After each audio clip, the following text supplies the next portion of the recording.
Provérbios 16, verso 18, diz assim, Provérbios 16, 18, a soberba precede a ruína, e a altivez de espírito a queda. Até aí, fecha os olhos, vamos orar. Pai Santo, a Ti a honra, a glória, o louvor, o domínio. Ajuda-nos, Senhor, das nossas fraquezas, nas nossas debilidades. Ajuda-nos a vencer esse horrendo pecado, o pecado do orgulho. A parte da sua graça, da regeneração que há no teu espírito, da sua palavra que é a espada de dois fios, não temos a menor chance contra esse mal. Portanto, que nos dê a sua graça para vencer e lidar com tamanha abominação diante dos seus olhos. Que o teu reino avance, que tu recebas glória para si e nos conforme a sua imagem, em nome de Jesus. Amém. Vai tentando aí que não está bom não, viu? Irmãos, perdoe a falha, né, a questão da mesa aí, mas uma hora a gente consegue. O tema da minha mensagem essa noite é sobre o pecado dos pecados, o maior de todos os pecados, o pecado mais abominável que a Escritura menciona, o pecado do orgulho, soberba, altivez. Nós vivemos em um mundo hoje, irmãos, o pecado do orgulho sempre esteve presente na história da humanidade.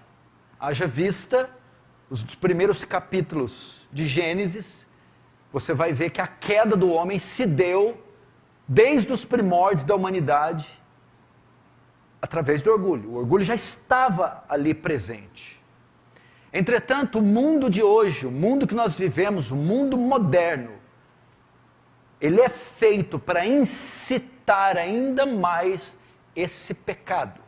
Então vivemos em uma sociedade, em um mundo, onde tudo que fazemos, tudo que nos envolve, trabalha para favorecer o pecado do orgulho, para incitá-lo, exercitá-lo. E nós, como cristãos, nós não estamos indiferentes a isso. Esse pecado é um pecado que dioturnamente sonda os cristãos. Está ao nosso derredor muitas das vezes. E os cristãos que não sabem dominar ou lidar com esse pecado têm caído em grande transgressão. Podemos até dizer que os crentes modernos, que a igreja moderna é muito parecida com a igreja de Laodiceia, uma igreja soberba, arrogante, vaidosa. Por esse tipo de mensagem ter saído dos púlpitos, pela falta do ensino dos atributos de Deus, pela falta do ensino da depravação do homem, os cristãos têm cometido esse pecado, muitas vezes sem sequer saber que o cometem. Entretanto, ele está presente entre os cristãos, no meio do povo de Deus. E nós devemos, como combatemos o diabo, como combatemos Satanás, combater o pecado do orgulho com todas as nossas forças, porque ele é a causa da desgraça e da ruína da igreja moderna e de milhares e de milhões de cristãos. E você que está sentado aqui, provavelmente tem problema com orgulho, porque não há um só ser humano na face da terra, e nenhum cristão, por mais regenerado que seja, que não lute com orgulho. Vamos para a definição de orgulho. Orgulho, uma das definições é atitude de autoexaltação. Atitude ao indivíduo que a si mesmo se exalta. É um conceito de superioridade, aquele que se acha superior aos demais. Orgulho também pode ser definido por aquele que possui uma imagem elevada de si mesmo. é aquele que pensa ser mais do que é. E o orgulho também é definido como estado de independência espiritual de Deus. O orgulhoso, direto ou indiretamente, ele vive numa posição que ele independe de Deus. Vamos ver alguns desdobramentos do orgulho. O orgulho, para você ter uma ideia, ele é o pai de todos os pecados. A Igreja Católica chamou o orgulho de pecado capital. Um pecado de onde todos os outros procedem. E de fato, o orgulho é a essência de todos os pecados. Os puritanos chamavam o orgulho de a víbora do nosso coração, a serpente, a cobra venenosa. E ele é o pai de todos os pecados. Se você notar, o adultério, a mentira, o roubo, os pecados de imoralidade sexual, a ira, todos estes, antes de serem cometidos, passam pelo orgulho. Por que mentimos? Por causa do orgulho. Por que nos iramos? Por causa do orgulho. Todos os pecados passam por orgulho. Outro puritano disse, raspe qualquer pecado na superfície e encontrará o orgulho. Provérbios 13:10 diz que da soberba só provém a contenda. Toda sorte de males vem do orgulho, vem da soberba. Nós também podemos ver o orgulho na história da igreja, na história da humanidade. Foi por orgulho que Satanás se rebelou contra Deus nos céus. Foi o orgulho que motivou os anjos caídos a pecarem contra Deus, se rebelando contra ele também. Foi o orgulho a causa da queda de Adão. Porque a proposta foi, se você comer do fruto, vocês serão como Deus. A queda da raça humana se deu por orgulho. O orgulho, então, foi a causa dos dois primeiros pecados. Primeiro do céu, segundo da terra. Primeiro no céu, foi o orgulho a causa da queda do diabo, porque ele queria ser igual a Deus. Isaías 14, subirei às mais altas nuvens e acima do trono do Altíssimo colocarei o meu. Contudo será lançado para baixo. Fala de Satanás. Então, o primeiro pecado no céu, a causa da queda do diabo, foi o orgulho. E o segundo na terra. Adão e Eva também foram tentados a serem iguais a Deus. Foi o orgulho a causa da queda. No Novo Testamento existem 3 palavras gregas que transmitem a natureza e as características do orgulho. Preste atenção. A primeira palavra grega é alazoneia, que dá a ideia do presunçoso. É a presunção em palavras. É aquele tipo de ser que demonstra soberba por meio das palavras. É aquele que usa as palavras em benefício próprio, em seu próprio benefício. Segunda palavra grega do Novo Testamento é hiperefania. Esse é o arrogante ou o soberbo. É aquele que tem uma visão elevada ou exagerada de si próprio. Pensa ser mais do que é.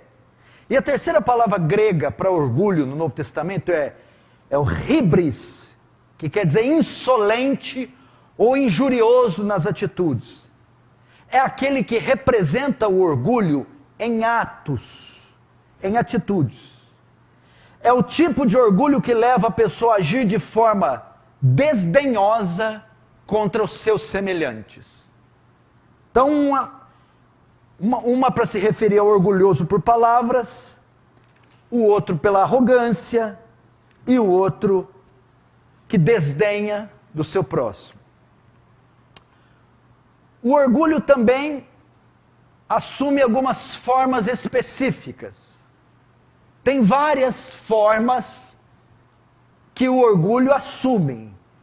E eu vou deixar aqui pelo menos 3. O orgulho, ele assume a forma do ser, do ter e do saber. Vamos por primeiro, o orgulho assumindo a forma do ser. É aquele que quer ser melhor do que os outros. É aquele que, comparado a outras pessoas, se julga melhor. Então, o orgulho assumindo a forma do ser.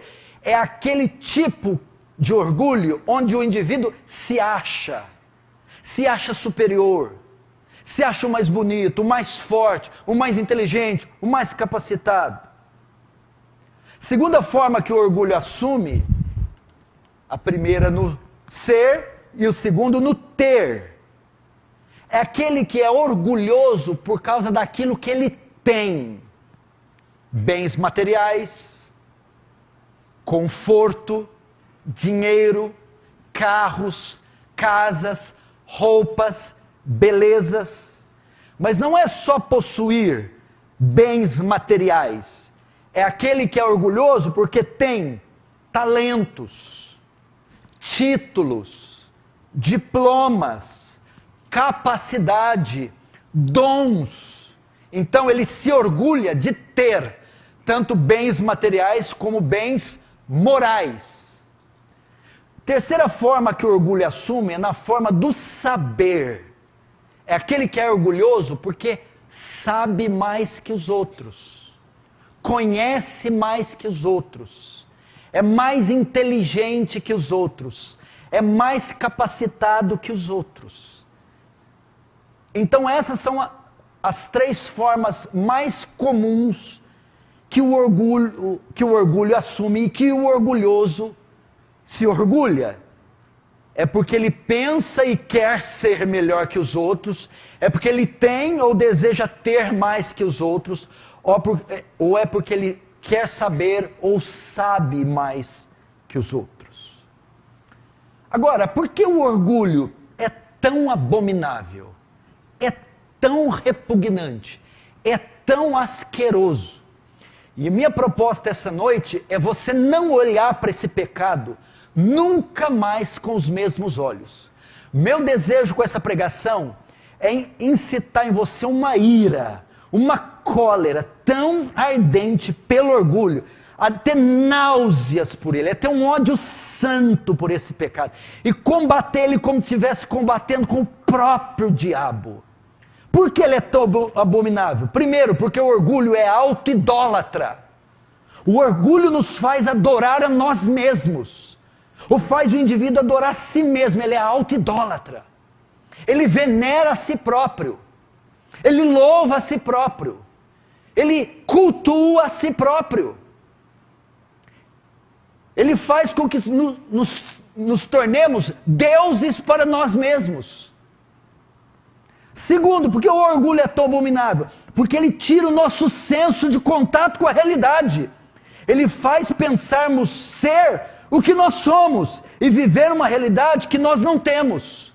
Ele tira o senso. A pessoa soberba, ela viaja, ela está fora de si, ela tira o contato da realidade, ela se infla, se incha tanto, que ela perde o senso da realidade e é levada a pensar ser o que ela não é. E viver uma realidade que ela não tem. Ou seja, o orgulho leva o indivíduo a uma ilusão, uma mentira. Terceiro, por que ele é tão abominável? Porque o orgulho inverte a ordem para a qual fomos criados. Nós fomos criados para Deus, para a glória de Deus. A primeira pergunta do breve catecismo de Westminster: qual o fim principal do homem? Glorificar a Deus e gozá-lo para sempre. Mas o orgulho inverte a ordem e ele nos leva a amar a nós mesmos acima de tudo e de todos, inclusive Deus. Quarto, por que o orgulho é tão abominável? Porque o orgulho destrói. E ele, como um câncer, corrói por dentro, mata por dentro. Já viu uma pessoa que está com câncer, vai para o pâncreas, da metástase, começa a definhar, comer. O orgulho faz isso com a criatura. Definha, mata, destrói por dentro. Como Deus vê o orgulho? Isso você está vendo aqui, as minhas reações, na minha visão. Vamos ver qual é de Deus. Como Deus? Primeiro, Deus vê como um pecado. Provérbios 21:4. Os olhos altivos, o coração orgulhoso e a lavoura dos ímpios é pecado. Segundo, como Deus vê o orgulho? Ele tem ódio do orgulho. Salmo 119:21. Deus odeia no seu coração o orgulhoso. Veja só como é que o salmista expressa. Deus não só expressa o ódio de Deus, mas aonde esse ódio reside? Deus odeia no seu coração. Vem das entranhas de Deus, da intimidade de Deus, o ódio que ele tem. E note, aqui ele não diz que ele odeia o orgulho. Diz que ele odeia o orgulhoso. Deus odeia o orgulhoso. Terceiro, como Deus vê? O orgulho é para Deus insuportável. Deus não suporta o orgulhoso. Salmo 101, verso 5. Aquele que murmura do seu próximo às escondidas, eu destruirei. E aquele que tem olhar altivo e coração soberbo, eu não suportarei. Deus tem náuseas, asco, nojo, ira do orgulhoso, do soberbo. Como Deus vê o orgulho? Primeiro, como um pecado, ele tem ódio, é para ele coisa insuportável, é para ele uma abominação, é uma das palavras mais fortes da Escritura, no tocante a algo negativo. Provérbios 16:5, a abominação é ao Senhor, todo altivo de coração. O que é a abominação? Vamos lá, por mais duro que você seja, eu vou falar algo assim. Suponhamos que você encontre um serial killer. O que é? Um assassino em série, um maníaco, um monstro, um psicopata, que pega 15 crianças, meninas do sexo feminino, de 3 anos, as violenta, abusa sexualmente e degola as 15. Você chega lá e vê a cena. Isso é uma coisa o quê? Abominável. Abominável. Abominável, inconcebível. Deus vê o orgulho assim como algo inconcebível, abominável, asqueroso. E quinto, e a pior das tragédias para o orgulhoso, Deus resiste o orgulhoso. Tiago 4,6.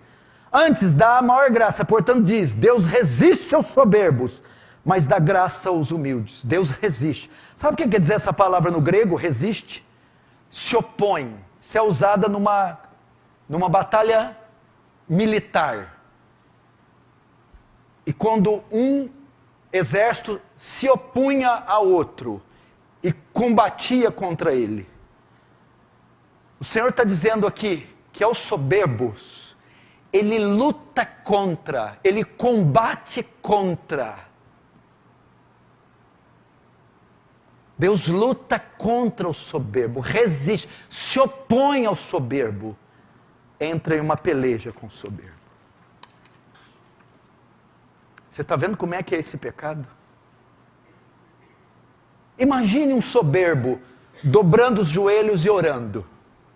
Senhor, um soberbo participando da ceia, um soberbo dando oferta, um soberbo votando. Deus sente náuseas. É um sacrifício que Deus não pode suportar. E os grandes homens do passado sabiam disso, que não é coisa para... mas tem gente santa, né, que não... Não. Os grandes homens do passado sabiam que não eram imunes ao pecado da soberba. O fato de eu estar aqui pregando não me faz imune à soberba. Aliás, me faz mais alvo dela do que você que está escutando. Olha como os grandes homens viam o pecado da soberba. Jonathan Edwards, um dos maiores pregadores depois de Paulo e Agostinho de Hipona. Talvez são esses os três. Da era apostólica, Paulo. Da patrística, Agostinho. E do pós-reforma, Jonathan Edwards. Diz que o orgulho é como uma cebola. Você tira uma camada, existe outra. Tira uma, outra, e outra, e outra, e outra. Robert Moore McCheyne, outro puritano, dizia, olha só, eu sei que sou orgulhoso e sei que não conheço nem metade do problema. Jonathan Edwards novamente, meu coração é um abismo sem fim, de todos os tamanhos, cheio de orgulho. Cotton Mather, outro puritano, eu tenho desejo de enxergar o meu orgulho como a própria imagem do diabo. Henry Martin diz, os homens frequentemente me admiram, e eu me sinto bem com isso. Mas como eu odeio o prazer que sinto nisso. Thomas Shepard, presta atenção nisso. Ontem, à tarde, eu jejuei, só para mim mesmo, sem que ninguém soubesse, para conquistar todo o orgulho restante do meu coração. Ele jejuou. Para quê? Só para que, através daquele jejum, todo o orgulho que ele não tivesse cometido, através daquele jejum, ele cometesse. A ideia é que eu estava vaidoso, mas eu decidi jejuar para eu ficar mais vaidoso ainda. Sabe quem são esses homens aqui? Se pegar nós todos juntos, não dá na unha deles. E eles se consideravam monstros quando percebiam o pecado do orgulho no coração. Vamos ver agora os sintomas do orgulho, para você saber se você tem ou não. Que você tem e que eu tenho, isso é fato. Né? Nós vamos saber que proporção que você tem ou não. Porque o Martyn Lloyd-Jones disse que até nossa humildade é soberba. Salomão disse que até a lavoura do ímpio é soberba. Ou seja, o trabalho da mão do ímpio. É tudo orgulho. Mas vamos ver os sintomas, não para saber se você tem orgulho. Todos nós temos. Mas se você é uma pessoa orgulhosa, é diferente.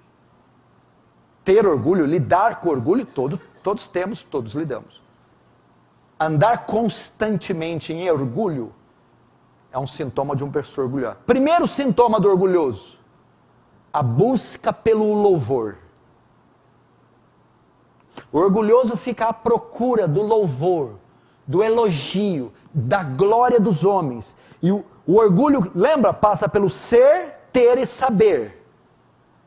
Então o orgulhoso quer ser reconhecido, engrandecido, supervalorizado por aquilo que ele tem. E ele busca o louvor. Primeiro no saber. É aquele que é capacitado com o dom de saber. E ele busca louvor por isso. Ele anda à procura de elogio, de louvor, pelo conhecimento que ele tem. Segundo, no ter. Qualquer coisa que seja motivo, qualquer coisa que ele tem, que seja motivo de se elevar, ele busca o louvor por isso. E no ser, as posições que ele ocupa, o prestígio que ele tem, em qualquer lugar, ele busca louvor por isso. Então esse é o primeiro sintoma, a busca pela glória, pelo elogio, pela exaltação, por aquilo que ele sabe, que ele tem e que ele é. E ele se alimenta disso, do louvor. Olha Mateus 23, 5, 7, Jesus exortando eles. Os fariseus fazer, olha só, destaque, ter, ser e saber. Eles fazem essas três coisas a fim de serem vistos pelos homens, pois trazem largos filactérios, alargam as franjas das suas vestes e amam os primeiros lugares nas ceias e nas primeiras cadeias. e as saudações na praça. Tá? Para que eles fazem tudo isso? Com o fim de serem chamados pelos homens Rabi, Rabi. Fazem com o fim de serem elogiados. Rabi aqui é a palavra para mestre. Querem ser louvados. Por isso Jesus diz, quando você tem, quando você sabe, quando você é, não saiba a sua mão direita o que fez a esquerda. Quando der esmolas, não sai e toque trombeta. O Senhor está dizendo o quê? Não expresse essas coisas. Não busque elogios, louvores, pelo que você tem, sabe e pelo que você é. Que tudo isso seja oculto. Segundo sintoma, então esse é o primeiro, busca pelo louvor. Segundo, espírito crítico. O orgulhoso critica qualquer um que ameace a sua posição no ter, ser e saber. Ele critica qualquer um, ele sempre vai criticar o inteligente, aquele que é mais inteligente que ele. Ele vai lançar uma crítica. Rapaz, a moça, o homem, cheio de qualidade, ele não consegue ver qualidade. Ele consegue daquela pessoa cheia de qualidades, ver defeitos. Ele critica o piedoso. O irmão é quebrantado, piedoso, tem qualidades espirituais que ele não tem. Entretanto, ele vai dizer hipocrisia, farisaísmo. Ele critica o talentoso, que tem dons e talentos que ele não tem. E ao invés de elogiar aquele que tem dons que ele não tem, ele o critica. E ele critica o abençoado, aquele que é abastado, que tem coisas, posse de coisas, que ele não tem. Espírito crítico, não sabe elogiar, só sabe criticar. Por que ele critica? Porque esse indivíduo que se depara com ele, ameaça a posição dele no ter, ser e saber, ou seja, tem mais que ele, sabe mais que ele e é mais que ele. E como ele é soberbo, ele não aceita isso. E ele vai ter uma dificuldade muito grande de tecer alguma espécie de elogio. Mas críticas fará com riquezas, fará com abundância. O soberbo, ele é assim, ó, meu Deus. Ele se satisfaz quando ele sabe que outros foram criticados, ou que se deram mal, nas áreas que competem conosco. Por exemplo, você é da música, tem alguém que canta melhor que você. Aí você soube que a apresentação dele foi um vexame, orgulhoso. Epa, eita glória. Ou quando ele recebe uma crítica. O soberbo se satisfaz. Presta atenção. Quando outros, aqueles que competem com eles nas mesmas áreas, se deram mal. O soberbo se satisfaz com isso. Fulano foi comprar um negócio, comprou estragado. Oh, glória. Ainda fala glória ainda. Fulano foi fazer uma coisa, foi ter uma apresentação, a apresentação saiu ruim. Então naquilo, no ser, ter e saber. E se nessas áreas tem alguma delas que competem com o orgulhoso, ele se satisfaz quando alguém foi criticado ou se deu mal. O orgulhoso, o orgulho nos faz julgar quem tem, quem sabe, quem é mais que nós. Veja o exemplo dos fariseus, Lucas 11, 14 e 15. Estava Jesus expulsando um demônio, o qual era mudo. E aconteceu que saindo o demônio, o mudo falou, e maravilhou-se a multidão. O que Jesus fez? Expulsou um demônio. Os fariseus não conseguiam fazer isso. Quer dizer, no ter, Jesus tinha mais poder que eles. Jesus fez o mudo falar. Tinha mais conhecimento que eles.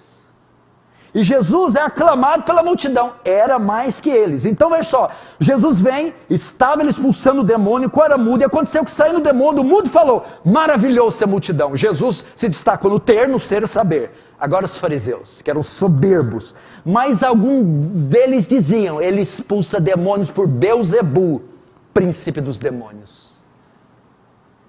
Ficaram morrendo de inveja, tomados de soberba.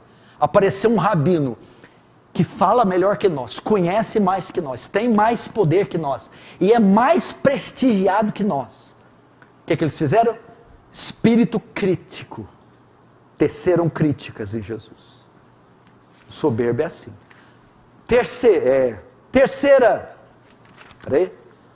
Terceiro sintoma do orgulhoso. A inveja. A inveja é o quê? O soberbo é assim, ó, quando Deus faz algo com o outro, que não faz com ele, ou quando Deus faz uma coisa com o outro, que não faz conosco, o soberbo, ao invés de ser grato, ele fica com inveja. Ele queria ter recebido aquilo que o outro recebeu e ele não. Ele não tem um espírito de gratidão, diz, ele não merece ter aquilo, ele não merece estar ali onde está, ele não merece ter isso não. Ele não fala, mas dentro dele é eu que mereço. Ao invés de sermos gratos, somos invejosos. Ao invés de nos alegrarmos, nos entristecemos. O soberbo, ao invés de se alegrar, meu Deus, o marido está sendo condecorado, a mulher foi elogiada, os filhos ganharam o prêmio, o soberbo se entristece. Sabe por quê? Porque ele queria que chamasse ele, mas como chamou a mulher, ele fica triste. Se ele fosse humilde, ia fazer uma festa.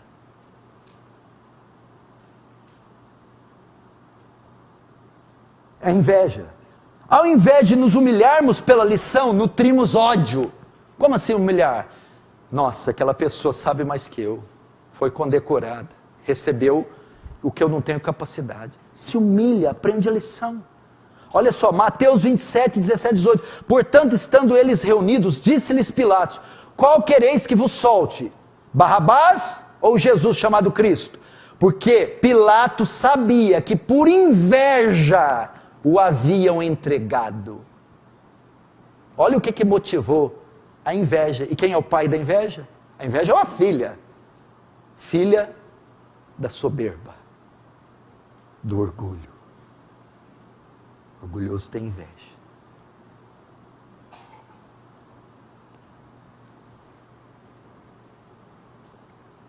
Quarta, essa que é a mais marcante característica, sintoma do soberbo. Resistência à correção. O soberbo não gosta de ser corrigido, repreendido. Contraria um soberbo para você ver. Você já viu aquele touro Nelore? Você já viu ele fazendo assim para trás e bufando? Resistência à correção.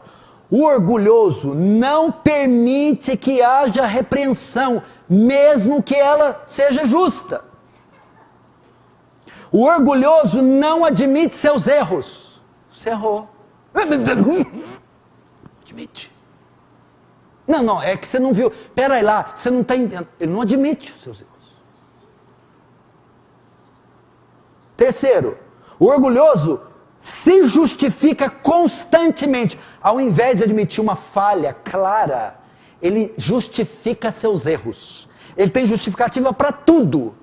Ele jamais se humilha, confessa ou admite que errou.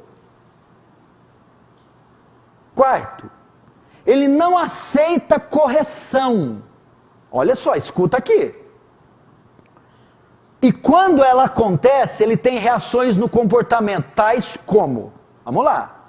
Então o quarto sintoma é, o sintoma de um orgulhoso, ele não resiste à correção. Ok? E isso passa pelo quê? Mesmo quando ela é justa, ele não aceita. ele não admite que está errado e se justifica. Agora, quando a repreensão ocorre, ele não aceita, mas olha a forma com que ele se comporta, mostrando que ele não aceita. Quando acontece, existem reações no comportamento, como, primeiro, o endurecimento do coração. Se você repreende um soberbo, se você corrige um soberbo, a primeira reação, o endurecimento do coração. Lembra uma das figuras mais soberbas do Antigo Testamento? Faraó. Moisés vinha que com a palavra de Deus e repreendia Faraó. Olha como ele respondia, Êxodo 7:13. Todavia, o coração de Faraó se endureceu e não os ouviu, como o Senhor tinha dito. Ele endurece. Diferente do humilde que quebranta. Você fala, ele quebranta. Você repreende, ele quebranta, ele baixa a cabeça. Ele não justifica. Ele admite os erros. Ele aceita a correção. Soberbo não. Endurece. Segunda reação do soberbo com a repreensão. Ele responde com violência e muitas vezes com agressão. Você lembra de Josafá, quando foi fazer aliança com Acabe? Os dois para entrar numa empreitada militar? Aí Josafá falou, peraí, não vamos entrar ainda não. Vamos procurar um homem de Deus para ver, um profeta. Aí tinha um homem, Micaías. Aí sabe o que Micaías fez? Chegou na presença de Acabe, do rei, e de Josafá, e repreendeu o rei. Sabe o que aconteceu com ele? Soberbo que era, olha como ele respondeu à repreensão. E Micaías diz assim, e o Senhor pôs o espírito mentiroso na boca dos seus profetas. Então Zedequias, filho de Quená, aproximou-se e deu um tapa no rosto de Micaías. E o rei de Israel disse, ponham este homem na prisão, a pão e água, até que eu volte. Respondeu à repreensão com violência e agressão. Você quer deixar um homem, um soberbo furioso, repreende ele. Contraria ele. Ele vai soltar fogo pelas ventas e vai responder à repreensão. Porque não tem saída legítima. Você pegou ele com a mão na massa. É nítido. Como é que ele vai suprimir a sua repreensão? Com violência, ira e até agressão. Terceiro comportamento do soberbo, quando ele é repreendido, isolamento. É assim então? Ninguém me quer? Eu estou errado? Tá bom então. Sabe o que ele faz? Se cala e se isola. Provérbios 18:1. Olha o que diz. Busca satisfazer só o seu próprio interesse, aquele que a si mesmo se isola e se insurge contra toda a sabedoria.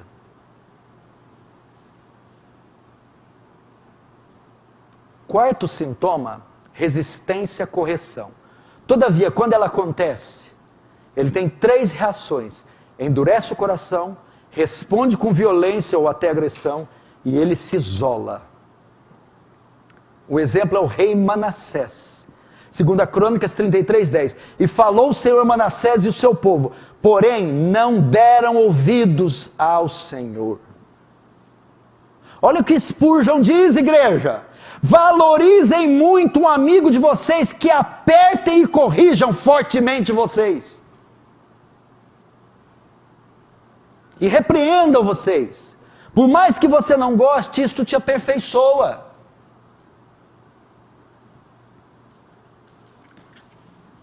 Quantos estão entendendo aí? Diz amém. Amém. Você não está soberbo porque você está entendendo não, né? Como é que estão os sintomas aí? Já está terminal, só está no início? Ou já está ali, pi, pi, pi? A coisa aqui é feia. Você imagina eu pregando aqui, eu só estou pregando e vendo eu aqui, ó, a minha carinha em cada tópico aqui.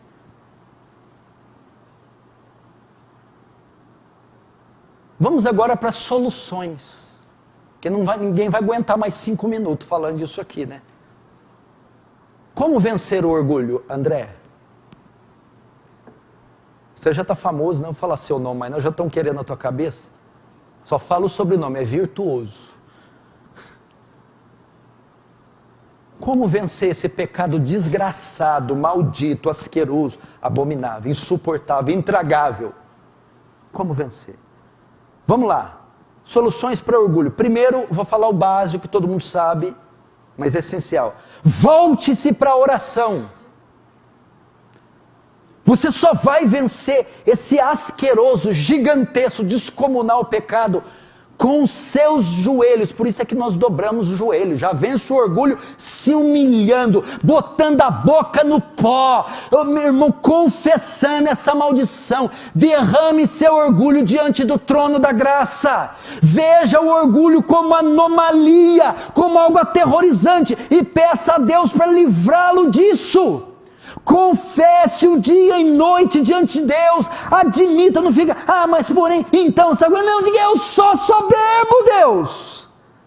Coloque gravidade na oração, diga, Senhor, estou prestes a morrer, e se arrependa com agonia. É como a mulher dando parto, dando a luz, meu irmão, dê parto, que você vem expelir esse mal com dores, com agonia diante de você. Isso não é uma coisa que você vence em 2 semanas, meia hora de oração, não, filho. Isso aqui é uma luta de anos, jejuns e orações, clamando, até que o Espírito Santo venha e livre você, gradativamente, paulatinamente.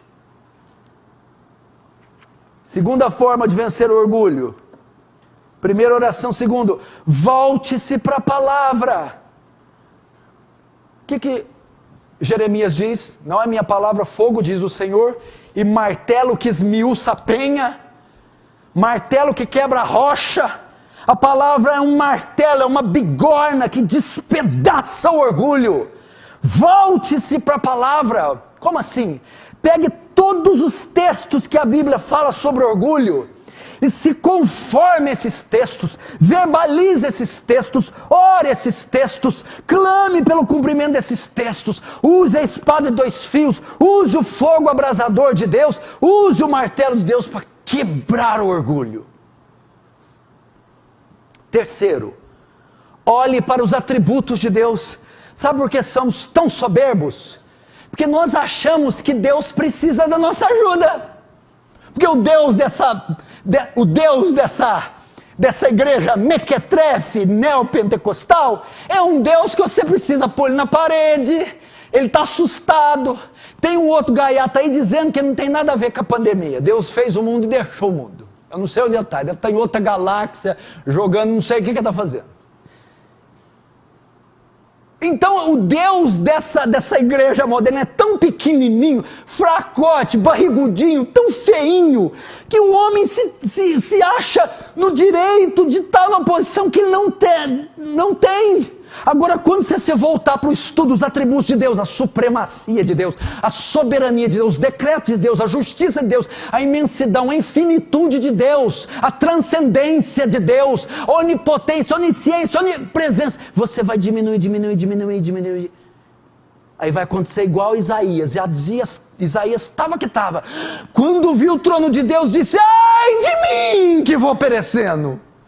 Ou quando Pedro teve noção de quem é que falava com ele, quando Jesus o chama para largar as redes e seguir, ele diz, afasta-se de mim, Senhor, porque eu sou um pecador. O orgulho de Isaías, de Pedro, foi despedaçado. Estude a grandeza de Deus, estude a glória de Deus, que vai vencer seu orgulho. Quarto, remédio, pratique a humildade, o oposto do orgulho. Como assim? Você quer vencer? Se submeta a práticas humildes. Sirva as pessoas. Para de dar uma de patrão.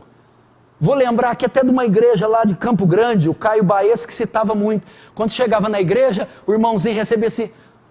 Aí chegava, oi, paz e graça, paz. Ô irmão, eu tô chegando hoje. Fica tranquilo, eu sou seu tapete. Seja o tapete, irmão. Você está sendo rei demais. Eu sou seu tapete. Pode pisar, pisa, estribucha, faz o que você quiser. Eu sou seu tapete. serve pessoas, visite membros mais desprezados da igreja, mais pobres, mais humildes, se envolva com gente humilde, com serviços humildes, com obras, isso mói teu orgulho. Sai com o irmãozinho, vai comer um PF com ele no centro ali de 12 conto, com aquele feijão azedo vencido, vai lá.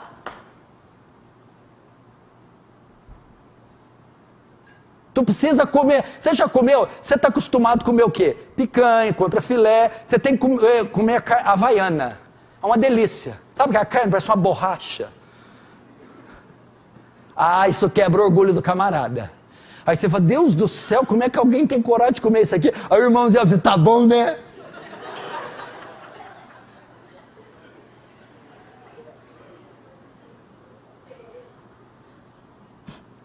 Visite asilos, periferia. Olha só, vá até centros que mostram uma realidade diferente da sua. Quanto mais você serve outros, mais você se esquece de você. Quinto remédio para vencer o orgulho, esse é muito importante. Tem alguém para prestar contas. O orgulhoso geralmente é carreira solo.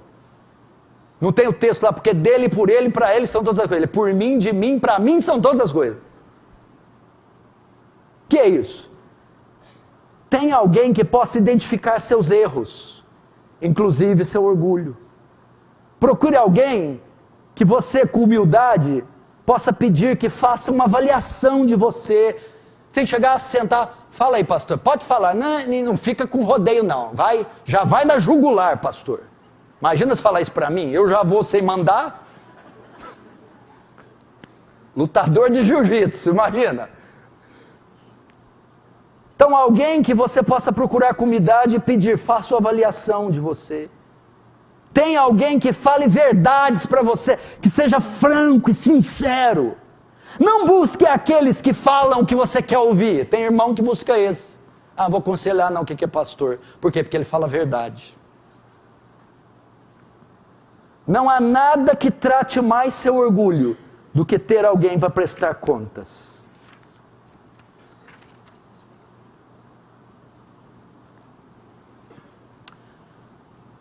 Irmãos, aqui está então a raiz do orgulho, seus sintomas, a causa e a solução. Só repeti-las de novo, porque eu fiquei muito tempo na enfermidade. Na cura eu passei pouquinho, né? Só mais uma vez. Volte-se para a oração, volte-se para a palavra, estude os atributos de Deus, pratique a humildade e busque alguém para prestar contas. Eu vou terminar com uma lista que Richard Baxter e Joe Bick fizeram para identificar se uma pessoa tem esse problema ou não. Eu vou ler, eu encerro. Enquanto eu estiver lendo, preste muita atenção para você se identificar. Aqui estão algumas perguntas feitas por Richard Baxter, Joe Bick e outras pessoas para que possamos identificar o orgulho. Vamos lá. Você está sempre pronto a discutir com qualquer um que diga alguma palavra que o desonre? Se a resposta é sim, você tem um problema com orgulho. Você se inflama se sua palavra ou sua pessoa for contrariada? Se a resposta for sim, você tem orgulho. Você julga a humildade das pessoas como algo desprezível? Tipo assim, você acha que uma pessoa humilde é repugnante, nojenta? Você é alguém que não sabe se submeter a ninguém? Se a resposta for sim, você tem um problema. Você não se humilha diante de ninguém, se arrependendo pelo seu erro e confessando seu pecado? Se for sim, você tem um problema. Você é dependente dos elogios dos outros? Você faz de tudo para receber um elogio? É dependente dos elogios dos pais, dos amigos, do esposo ou da mulher? Até fotos e postagens das suas mídias é com a finalidade de receber elogios? Você é o tipo de pessoa que não pode servir a Deus em um lugar simples, mas acha que se ajusta melhor às posições e às honras do serviço a Deus quando ele é acompanhado com prestígio? Você não está familiarizado com a falsidade e perversidade do seu coração, isto é, você não percebe o quanto é mal, ou não admite ser mal na profundidade com a qual você é, tem orgulho. Você está normalmente mais pronto a se defender do que acusar a si mesmo ou confessar sua falha? Você é o tipo de pessoa que está sempre mais pronta a ensinar do que aprender e a ditar aos outros o que fazer do que escutar as instruções deles? Isto é, você gosta de mandar e não de receber ordens. Você é o tipo de pessoa sempre pronta a doutrinar seus mestres, as ações dos governantes e seus irmãos em Cristo. Isso é, ninguém pode expor um erro seu para você. Não, melhor, ninguém pode expor nenhum erro para você, que você já quer dar logo um conselho. Você é o tipo de pessoa que valoriza o aplauso das pessoas e o seu coração pula de alegria quando ouve que outros muito te estimam? Você fica abatido quando ouve que alguém te despreza?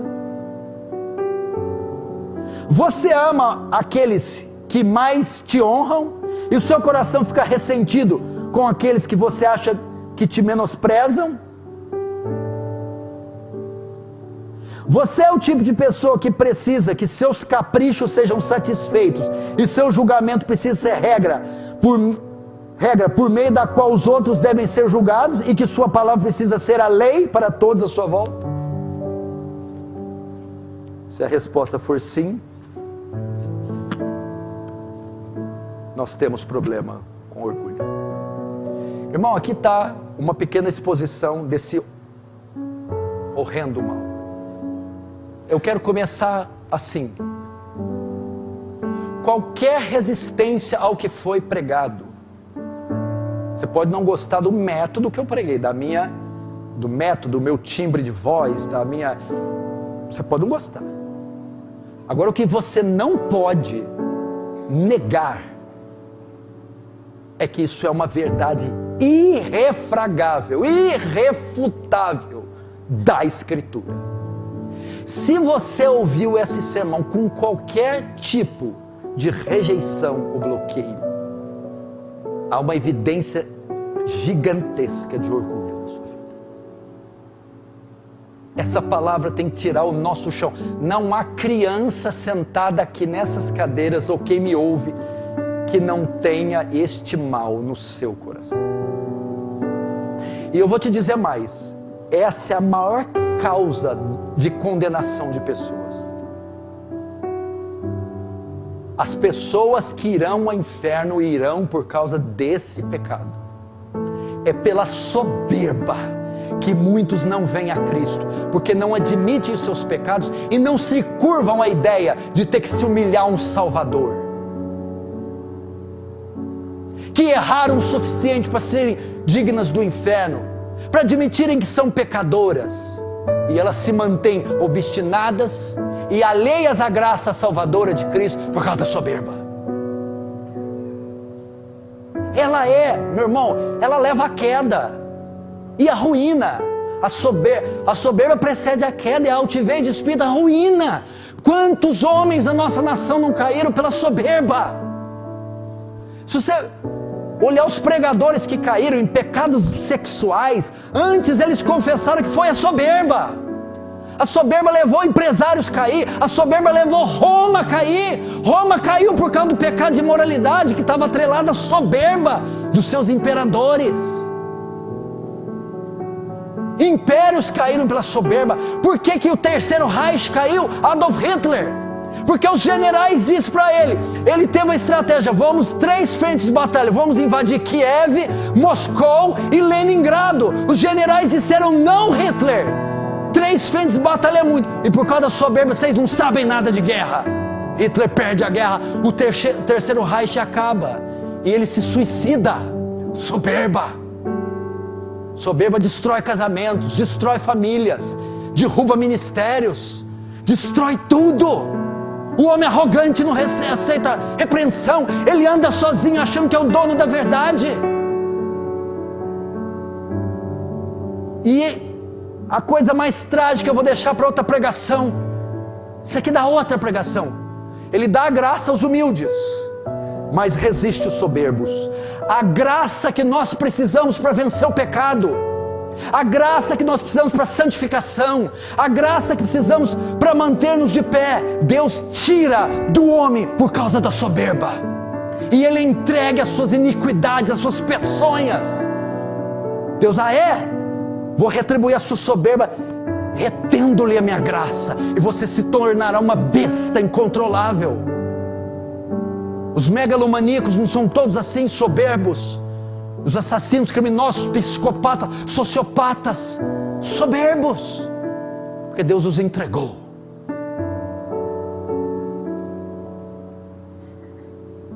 Se você quer se ajoelhar, arrancar esses pisos com seus dentes, morder nessas cadeiras, derramar copiosas lágrimas de modo que vai molhar todo esse piso, se você precisa de uma oportunidade para isso, ou de estímulo, aqui está. Esse é o pecado que está nos matando, e ele merece toda a nossa atenção, nossas fibras. Vamos fazer isso agora. Se você sentir, se ajoelha e vamos travar uma guerra com esse pecado maldito. Feche os seus olhos agora, vamos orar.